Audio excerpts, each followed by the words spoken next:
Snowflakes clung to her black hair, melting into the red Wyoming dust from the blood that dripped from her wrists. And I knew, right then, I was about to throw away everything I'd built. 45 years old, and there I was on Christmas Eve, kneeling beside a dying Chinese woman under the skeletal branches of an old willow tree by Crow Creek. Her chest hitched in little ragged pulls, and strands of black hair were stuck to the sweat on her bronze shoulders. Half gone as she was, something in her face snagged the air right out of my lungs, like staring down a mare that had sooner kick your teeth in than take a bit.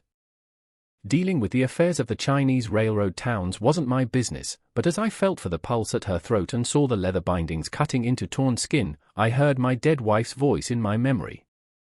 Mary used to say a man's measure isn't taken in front of a crowd, it's what he does with the wind in his face and nobody to see. Hell, sometimes the law and what's right don't even ride the same trail. And when they split, well, you pay in blood or regret. You ever saved someone knowing it might destroy you?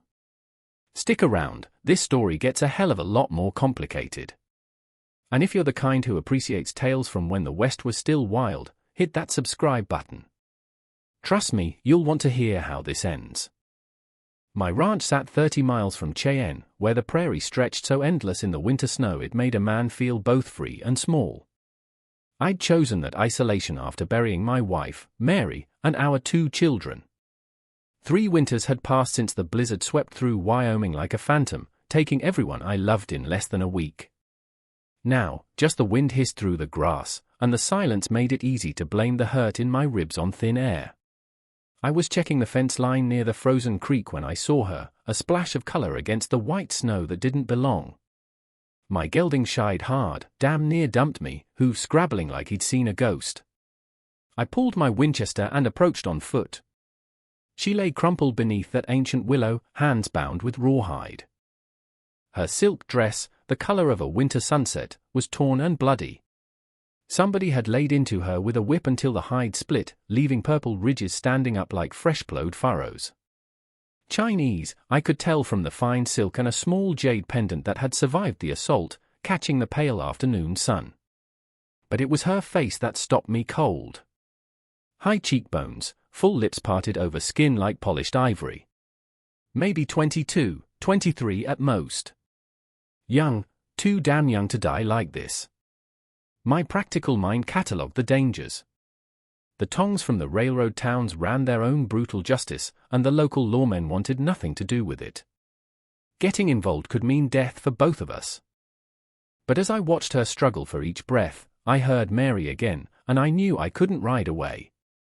"Ah, hell," I muttered. I cut the bindings with my knife, careful around the torn skin. I scooped her up. Christ, she weighed less than a saddle. Then, her eyes cracked open. Dark, deep pools that held such fierce pride even when she was broken. "Easy now," I said softly. "You're safe," she tried to speak but only managed to croak, her strength failing completely when she attempted to push away. The ride back was a different kind of torture. She was barely conscious, her body limp against mine. Every step my horse took through the deepening snow pressed her soft curves more intimately against my chest. The scent of her, of cold air and something uniquely feminine, filled my nostrils. It had been 3 years since I'd held a woman, and my body responded despite the circumstances, despite my shame at such thoughts while she lay dying. By the time we reached my cabin, the sun was a pale smear behind the mountains, painting the snowy landscape in shades of gray and rose. "You judging me for that, friend? For feeling desire while carrying a dying woman? Maybe you should. But I'm telling you what happened, not what should have happened." My cabin was rough but clean, 2 rooms, a stone fireplace, and walls lined with books Mary had insisted on. I laid her on my own bed, heated water, and gathered clean cloth. I dabbed the blood from her back, trying not to stare at how the knobs of her spine stuck out under skin gone thin as parchment from her ordeal. But when she suddenly jerked awake and rolled away, a small, sharp blade appearing in her hand like magic, all clinical detachment vanished. "Stay back," she said, her English accented but clear. I raised my hands, the water bowl balanced in one. "Easy. I'm not going to hurt you. You are a white man. You think all you touch is yours? Her dark eyes blazed with hatred and pain. I think you were dying by that creek, and now you're not, I replied. Everything else we can figure out later. She studied my face, the knife steady despite her weakness. Whatever she saw there made her lower the blade slightly. Why, she whispered. 'Cause leaving you. Hell, that would make me smaller than the shadow I already cast. We stared at each other across that small room. The lamplight made her cheekbones sharper, and the torn silk slid down one shoulder, showing the soft rise where a man's hand might rest if he dared. I forced myself to look away. I am she said finally. It means a beautiful flower, but they said I dishonoured it. What was your crime? Her laugh was bitter. I refused to marry the man my family promised me to. Mr. Guan. He is old and cruel. He runs the tongs in Cheyenne. I said no. She met my eyes defiantly. To my family, this is rebellion. Something shifted in my chest, anger at whoever hurt her, but also recognition. Another soul punished for choosing their own path. Well, I said carefully, in my house, a woman's no means no. And you can call yourself whatever name feels right. A small, hesitant smile touched her lips. My is fine. Then she gestured to the water. Will you let me clean these wounds? They'll fester if we don't tend them proper. This time, when I touched her, she didn't pull away. My calloused fingers were gentle, and I tried to ignore how she shivered when I traced the cloth along her collarbone, the soft gasp at particularly tender spots. You have done this before, she said quietly. Doctoring in the war teaches a man many things, not all of them about killing. As I worked, she studied my face, the weathered lines around my green eyes, the grey threading through my brown hair, the quiet competence in my movements. Your woman, I said, noticing the feminine touches around the cabin, the curtains, the wildflowers pressed in a book. Where is she? My hand stilled. Buried on the hill behind the house. Her and our 2 children. 3 winters passed. I am sorry, and she was. I could hear it in her voice. That is why you live alone. Seemed safer that way. Can't lose what you don't have. I reached out, almost without thinking, and touched my cheek. The intimacy surprised us both, but neither of us pulled away. Safe, she whispered, is sometimes just another cage. Only you hold the key from inside. Damn if she wasn't right about that. The snows came heavy that year, and we were trapped together in that small cabin.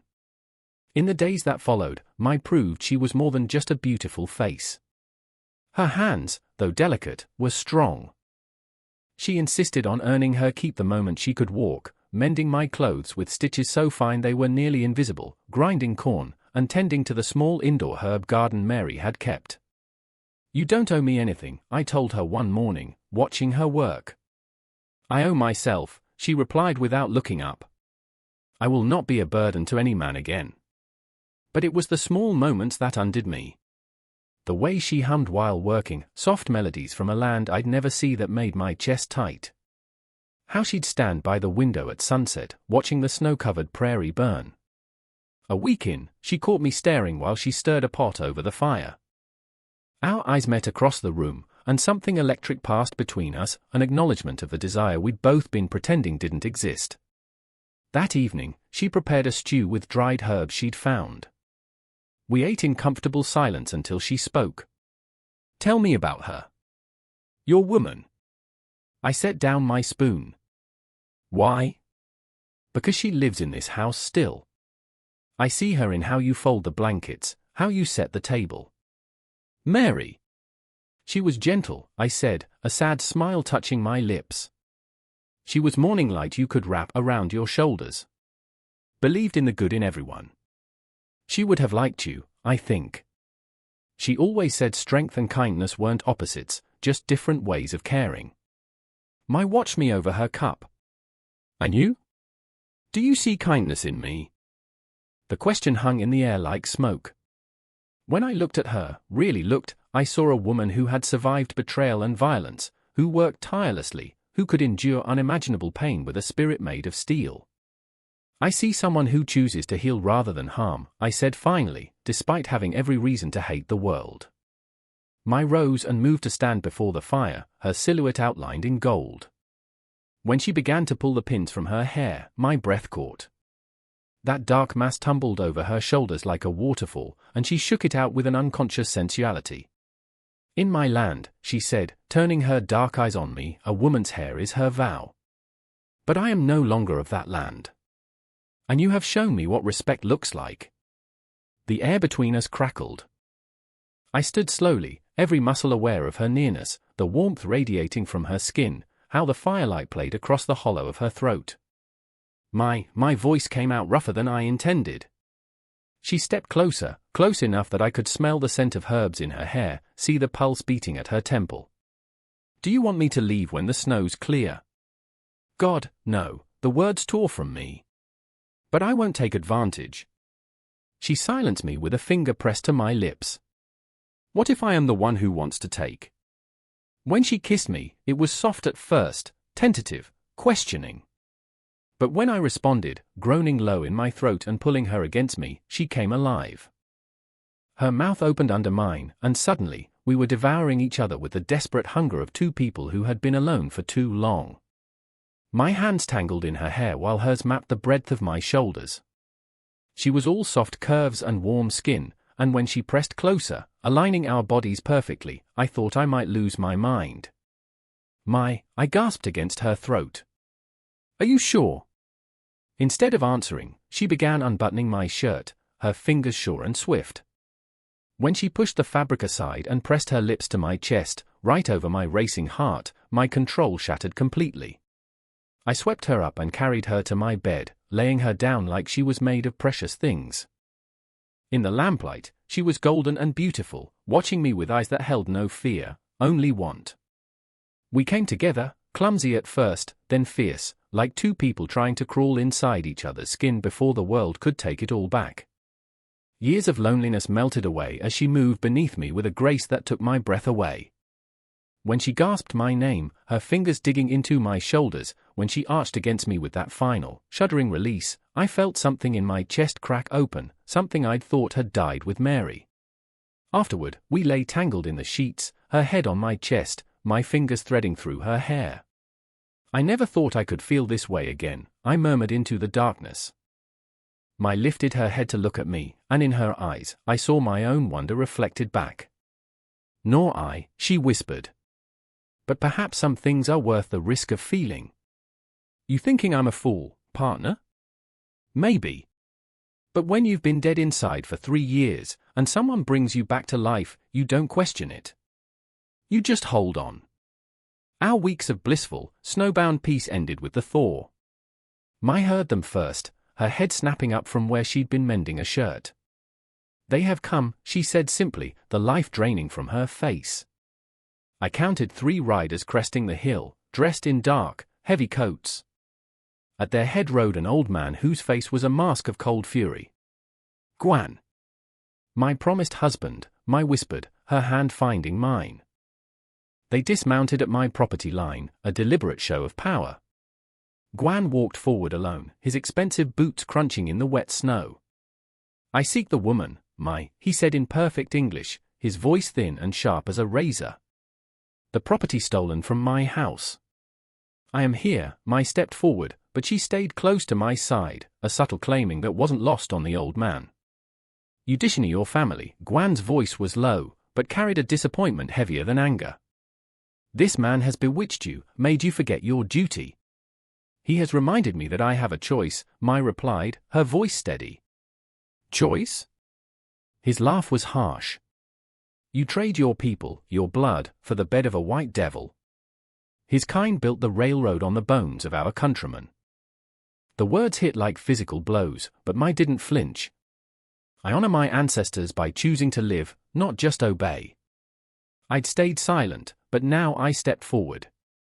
Sir, your intended came to me near death. I gave her shelter and healing.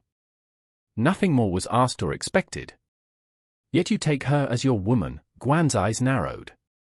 You defile her. I love her, I said simply. And she chooses to stay. The admission hung in the cold spring air. Guan studied us both, this grizzled, white rancher and the woman who was supposed to have been his. Love, he spat. You know nothing of love, white man. Love is duty. Love is honor. He turned to my. Come home, child. Renounce this madness. Your obedience will be your penance. Obedience to a man who beats women for sport. Mai's face was white. Who had his last wife killed? She was weak. You are strong. You will survive. Surviving isn't living. Mai's voice grew stronger. I have learned the difference. Guan's expression hardened. Then you choose exile. You choose to be dead to your people. If that's what freedom costs, Mai said steadily, then yes. The old man's gaze shifted to me. She is my property by law and tradition. But I am a reasonable man. I will give you a chance to prove the strength of this. Love. A trial by combat. My champion against you. Tomorrow at dawn. What kind of proof is that? It proves if you value what you claim to love. If you win, I renounce my claim and leave you in peace. If you lose, he shrugged, the woman returns to face judgment. And if you refuse, my men will take her now, and you will die for harboring a thief. I looked at Mai, saw the fear and resignation in those dark eyes. She expected me to choose safety, to let her go rather than risk my life. But as I looked at her, this fierce, beautiful woman who'd brought light back into my dark world, the choice was already made. Dawn it is, I said. That night, Mai tried to convince me to run. You don't understand, she said, pacing our bedroom like a caged animal. His champion, Wei. He is a hatchet man for the tongs. He has killed many men. Then I'll be one more, I replied calmly, cleaning my colt. This isn't a joke. She grabbed my hands, forcing me to look at her. I'm not worth dying for. I set aside the pistol and cupped her face in my palms. That's where you're wrong, darling. You're worth everything. Dawn came grey and cold, mist rising off the melting snow like ghosts. Wei was everything Mai had said, tall, powerfully built, his face a roadmap of scars. He carried 2 short, heavy blades, his eyes holding no mercy. The terms, Guan announced. Combat until one yields or dies. I stripped to the waist, my pale skin stark against Wei's. I was older, smaller, but 3 years of ranch work had kept me hard, and my eyes held the steady calm of a man with nothing left to lose. It was a short, ugly thing, blades and fists and the taste of your own blood in the mud. Wei came at me like a whirlwind, blades flashing. I dodged and weaved, the cold air burning my lungs. We circled each other, Wei grinning, me grim. When he lunged, I was ready. I caught his wrist, used his momentum against him, and drove my knee into his ribs. The sound of cracking bone echoed across the prairie. But Wei was far from finished. He spun, and a blade sliced across my shoulder, dropping me to my knees. Blood ran down my back, and my scream cut the morning air. Stay down, old man, Wei panted. Die with honor. Instead, I smiled. Not today, friend. I exploded upward, driving my fist into his throat. He stumbled backward, gasping, and I followed up with a combination that would have made my old boxing instructor proud. Left hook to the ribs, right cross to the jaw. The blades went flying. Suddenly, it was just 2 men trading punches under the endless Wyoming sky. We fought until our faces were bloody ruins, until our knuckles were raw, until exhaustion made each blow feel like lifting a mountain. In the end, old scars beat young muscle. When the champion finally dropped to his knees, chest heaving, I stood over him. Yield, I said simply. Wei looked up at me, then at Guan, then back. I yield, he gasped. I could have killed him. Maybe I should have. But I'd had enough of death, and maybe showing mercy was the real proof of what Mai meant to me. 6 months later, Mai stood on our porch, one hand resting on the gentle swell of her belly. The child would come with summer, She wore a simple cotton dress, but the jade pendant was always at her throat. She was between worlds, as Guan had said, but we'd learned that between could be a place of belonging, too. Guan had kept his word. They left us in peace. I rode up to the house and swung down from the saddle. At 46, I looked younger than I had in years. Love, as Mai always said, was powerful medicine. "How are my girls today?" I asked, wrapping my arms around her from behind and nuzzling her neck. "Your girls are fine," she laughed, leaning back against me. "Though this one grows restless. I think she will be a rider like her father. Or a warrior like her mother." We stood together in comfortable silence, watching the sun sink toward the mountains. The sky burned gold and crimson. "Do you ever regret it?" I asked quietly. "Leaving your people?" Mai turned in my arms, studying the weathered face she'd come to love more than breathing. "How can I regret finding home? You know what I learned, stranger? Sometimes the right choice looks wrong to everyone else. Sometimes love means fighting for someone the world says you shouldn't have. And sometimes the only way to find yourself is to risk losing everything." If this story stirred something in you tonight, I'd appreciate you hitting that like button and subscribing for more tales from when the West was still wild. And drop a comment, let me know where you're watching from. Because out here, under this big sky, we're all just drifters looking for a place to call home.